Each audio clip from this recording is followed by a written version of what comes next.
हर well educated और eligible शख्स जो आज सरकारी नौकरी के लिए जी तोड़ मेहनत कर रहा है, लेकिन सफलता बहुत कम लोगों को ही मिल रही है। ऐसे में आपको मेहनत और भाग्य दोनों का साथ चाहिए। मेहनत तो आप कर ही रहे होंगे, क्योंकि उसके बिना तो कुछ भी संभव नहीं है। लेकिन आज पंडित सुरेश पांडे जी उपायों को आपको बता रहे हैं, तो इसको आप जरूर सुने और सच्चे मन से अमल भी करें। फिर देखिए सरकारी नौकरी खुद आपके द्वार आएगी। तो पंडित जी से ही जानेंगे सरकारी नौकरी पाने के लिए आसान, अचूक और असरदार उपाय।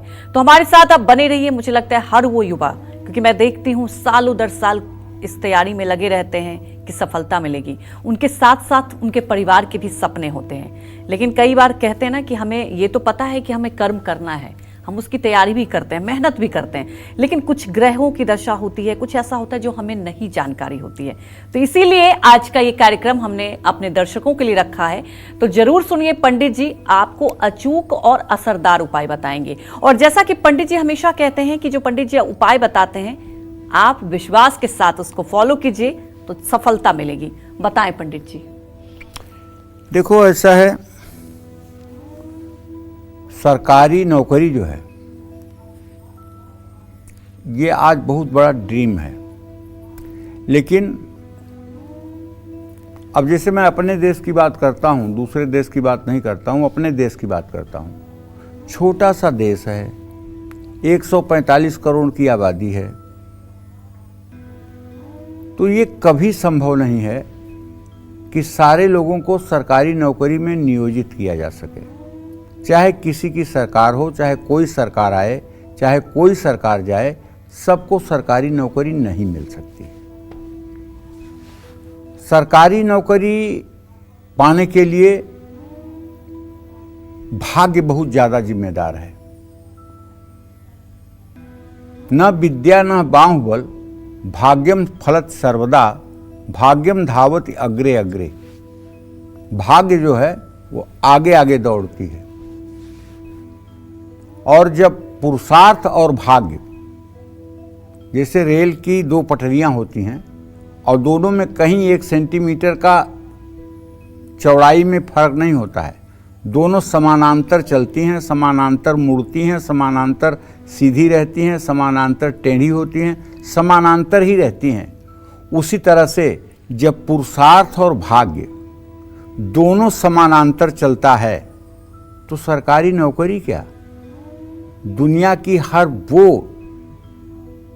सुख समृद्धि प्राप्त हो जाती है जिसके लिए मानव जन्म के लिए जो कल्पना बहुत कल्पनातीत होता है।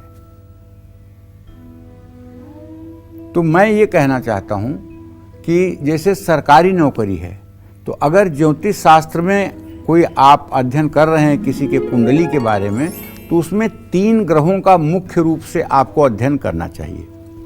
एक तो सूर्य का, दूसरे गुरु का और तीसरे शनि का।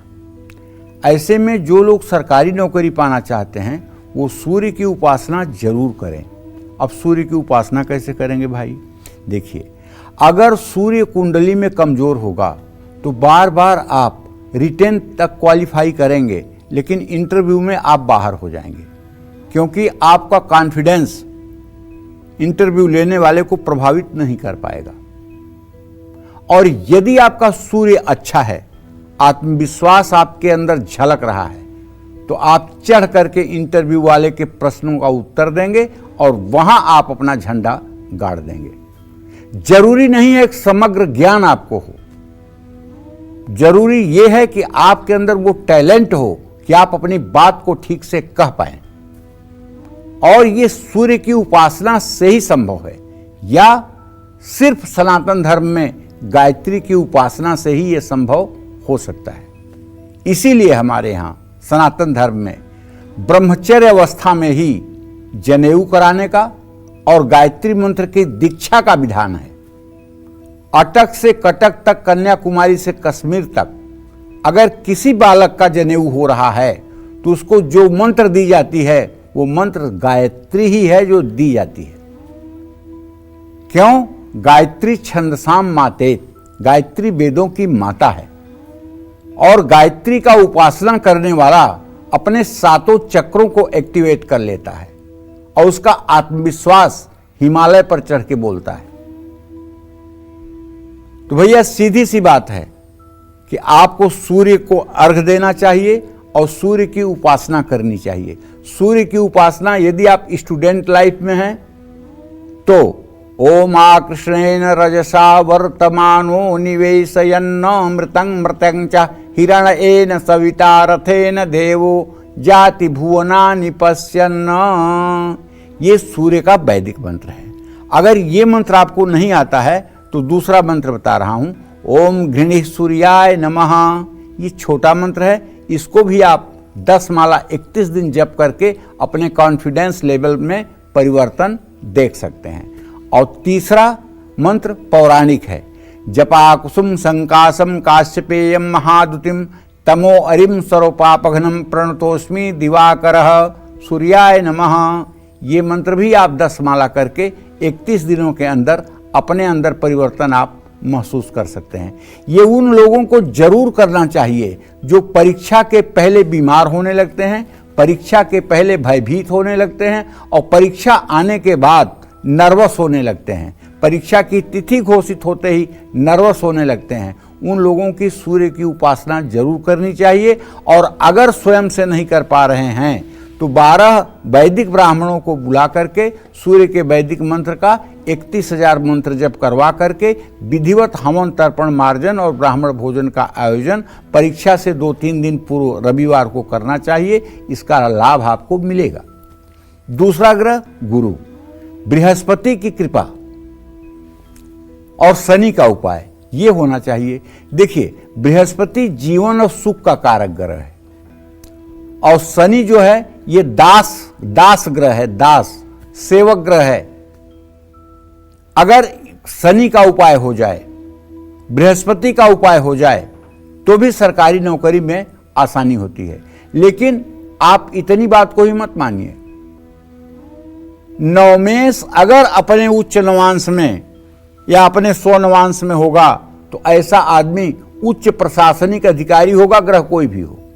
ये मैं अपने जिंदगी का आपसे अनुभव साझा कर रहा हूं। लग्नेश उच्च नवांशक में या अपने नवांश में हो, निश्चित रूप से ऐसे व्यक्ति को अच्छी से अच्छी नौकरी मिलेगी। दशम भाव का स्वामी उच्च नवांशक में या उच्च राशि में स्थित हो और उसको पापक ग्रह न देखते हो, अच्छी नौकरी मिलेगी।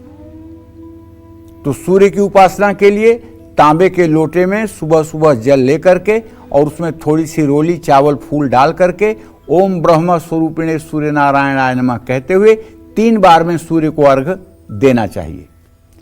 और हनुमान जी के दर्शन करना चाहिए। हर मंगलवार बजरंग बाण और हनुमान चालीसा का पाठ करना चाहिए। जो विद्यार्थी प्रतियोगी परीक्षाओं में सम्मिलित हो रहे हैं, प्रतियोगी परीक्षा का मतलब यूपीएससी, यूपीपीसीएस, पीसीएसजे, जो बड़ी परीक्षाएं हैं, उन विद्यार्थियों से हाथ जोड़ के मेरा निवेदन है कि आप मेरा 2 कहना मान लो। चाहे जितनी आपकी कुंडली खराब होगी, नौकरी आपके कदमों में आके झुक जाएगी। पहला कहना ये मानो, कसम खा लो कि मैं जब तक अपने लक्ष्य को प्राप्त नहीं करूंगा तब तक एकनिष्ठ ब्रह्मचर्य का पालन करूंगा। ब्रह्मचर्य पालन के लिए प्रतिज्ञाबद्ध हो जाओ। मर सकता हूं लेकिन ब्रह्मचर्य भंग नहीं होगा। ब्रह्मचर्य बहुत बड़ा तेज है और ब्रह्मचर्य के बिना कोई व्यक्ति कहीं सफलता नहीं प्राप्त कर सकता। पहली प्रतिज्ञा ब्रह्मचर्य का और दूसरी प्रतिज्ञा खान पान की शुचिता का। हम कोई ऐसा खान पान नहीं करेंगे जो अशुद्धि से या तामसिक ढंग से तैयार हुआ है। हम सात्विक भोजन ही करेंगे और जीवन निर्वाह के लिए भोजन करेंगे, भोजन करने के लिए जीवन नहीं धारण करेंगे। ये 2 बातें अगर आपके अमल में आ जाएं तो इसके बाद सारी चीजें अपने आप आसान हो जाएंगी। सुबह के समय पंछियों को जौ, बाजरा या 7 तरह का अनाज खिलाएं। गाय को आटा और गुड़ खिलाएं। सुबह स्नान करते समय पानी में थोड़ी पीसी हल्दी मिलाकर स्नान करें। एक बात और बता रहा हूं, अगर आपके पास 3 साल का समय है, 3 साल बाद आपको परीक्षा देनी है, 3 साल बाद आपके परीक्षा का रिजल्ट आना है, 3 साल बाद आपको एम्प्लॉयमेंट लेना है। तो एक उपाय ऐसा बताता हूं कि आपके कुंडली के सारे ग्रह नकारात्मक हों, सारे ग्रह आपके कुंडली के बहुत गंदी स्थिति में हों, सारा प्रारब्ध आपका चौपट हो। ये उपाय करने के बाद आप जो चाहेंगे वो आपको मिलेगा। आप कोई कुत्ता बिल्ली नहीं है कि जो आपके प्रारब्ध में लिखा गया है वो आपको भोगना पड़ेगा। ये उपाय मैं आपको बताता हूं, जरा ध्यान से सुनिएगा और पूरी जिम्मेदारी के साथ कहता हूं। वो उपाय ये है कि आप प्रातःकाल स्नान करके सूर्य को अर्घ दीजिए और अपने घर के पूजा स्थान में आइए, एक बढ़िया ऊनी आसन बिछा करके, पूरब मुंह करके, एक घी का दिया प्रज्वलित करके और आप नाड़ी शोधन प्राणायाम करिए। नाड़ी शोधन प्राणायाम का मतलब 15 सेकेंड श्वास को अंदर खींचना है, 60 सेकेंड तक दोनों नाक बंद करके श्वास को रोकना है और 30 सेकेंड तक दाहिनी नाक से सांस को बाहर निकालना है और फिर यही क्रिया दाहिनी नाक से 15 सेकेंड श्वास को खींचना है, 60 सेकेंड रोकना है और 30 सेकेंड बाईं नाक से छोड़ना है। इसके लिए एक मंत्र है जो आपको नित्य कर्म पूजा प्रकाश गीता प्रेस की किताब है उसमें मिलेगा। ओम भू ओम भुवः ओम स्वः ओम मः ओम जनः ओम तपः ओम सत्यम ओम तत्सवितुर्वरेण्यं भर्गो देवस्य धीमहि धियो जो नः प्रचोदयात् ओम आपो ज्योतिरसो अमृतम ब्रह्म भूर्भुवः स्वरोम। ये मंत्र 9 आवृत्ति होनी चाहिए। सांस खींचते समय ये मंत्र 1.5 बार, 1 सही 1/2, 1.5 बार ये मंत्र श्वास खींचते समय पढ़ लीजिए और 1.5 बार और नाभि पर 6 दल नीले कमल पर बैठे हुए भगवान विष्णु का ध्यान करते हुए पढ़ लीजिए। फिर इसके बाद भूरे रंग के 16 दल वाले कमल पर ब्रह्मा को बैठे हुए, चतुर्मुख ब्रह्मा को देखते हुए 3 बार इस मंत्र को पढ़ लीजिए। फिर 3 बार द्विदल 2 पंखुड़ियों वाला सफेद कमल अपने माथे पर, भ्रिकुटी पर ध्यान करते हुए, भगवान शिव का ध्यान करते हुए आप इस मंत्र को 3 बार कर लीजिए। सांस खींचने में, रोकने में, छोड़ने में, इतने 1 मिनट 45 सेकेंड के पीरियड में आप इस मंत्र की 9 आवृत्ति कर लें। ये इतना आसान नहीं है, इसीलिए मैंने 3 साल कहा है। जब आप शुरू करेंगे तो 10 सेकेंड, 40 सेकेंड और 20 सेकेंड से शुरू करेंगे। धीरे धीरे अभ्यास जब बढ़ेगा तब ये 15 सेकेंड, 60 सेकेंड और 30 सेकेंड को होगा। इस अभ्यास में कम से कम 2 साल का समय लगेगा। अगर आप सोचें कि 1 दिन में हो जाएगा, ये असंभव है। और मार्कंडेय पुराण में लिखा हुआ है कि जिसका प्राणायाम सिद्ध हो जाता है, ये सिद्ध प्राणायाम की स्थिति है, जिसका प्राणायाम सिद्ध हो जाता है वो मतलब कि जो है ध्वस्ति, प्राप्ति, संबित और प्रसाद 4 अवस्थाओं को प्राप्त कर लेता है। ध्वस्ति जो है आपके शरीर के सारे रोग समाप्त हो जाएं, इसको ध्वस्ति कहते हैं। प्राप्ति कहते हैं उसको कि आपकी मनोकामना सद्य पूर्ण हो जाए, उसको प्राप्ति कहते हैं। संबित कहते हैं कि आपको भूत भविष्य वर्तमान की जानकारी हो जाए और प्रसादावस्था ये कहते हैं कि आपको आवश्यकता के अनुरूप सब कुछ अपने आप मिलने लगे। तो कहने का आशय हमारी ये है कि अगर आप, अच्छा हाँ, गीता में भी साफ वेदव्यास ने लिखा है, गीता अध्ययनशीलस्य प्राणायाम परस्य च नैवम संत ही पापानि पूर्व जन्म कृतांच। जो गीता का नित्य अध्ययन करता है और प्राणायाम करता है उसको पूर्व जन्म के प्रारब्ध बाधित नहीं करते। इसलिए ये सुरेश पांडे का कोई आइडिया नहीं है, ये हमारे धर्मशास्त्र का आइडिया है।